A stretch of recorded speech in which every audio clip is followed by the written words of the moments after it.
شروع اللہ کا نام لے کر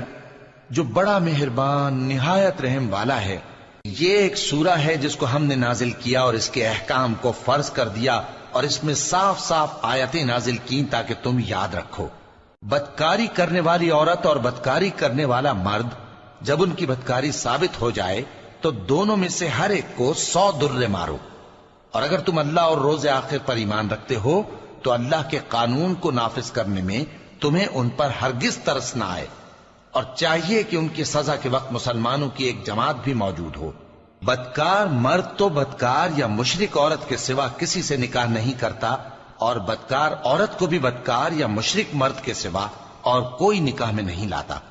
اور یہ یعنی بدکار عورت سے نکاح کرنا مومنوں پر حرام ہے۔ اور جو لوگ پرہیزگار عورتوں کو بدکاری کا عیب لگائیں اور اس پر 4 گواہ نہ لائیں تو ان کو 80 درے مارو، اور کبھی ان کی شہادت قبول نہ کرو، اور یہی بد کردار ہیں۔ ہاں، جو اس کے بعد توبہ کر لیں اور اپنی حالت سنوار لیں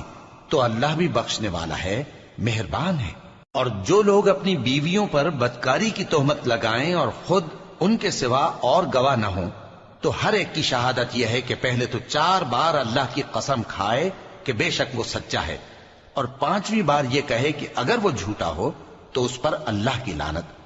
اور عورت سے سزا کو یہ بات ٹال سکتی ہے کہ وہ پہلے 4 بار اللہ کی قسم کھائے کہ بے شک یہ جھوٹا ہے، اور 5ویں دفعہ یوں کہے کہ اگر یہ سچا ہو تو مجھ پر اللہ کا غضب نازل ہو۔ اور اگر تم پر اللہ کا فضل اور اس کی مہربانی نہ ہوتی تو بہت سی خرابیاں پیدا ہو جاتی۔ اور یہ کہ اللہ توبہ قبول کرنے والا ہے، حکیم ہے۔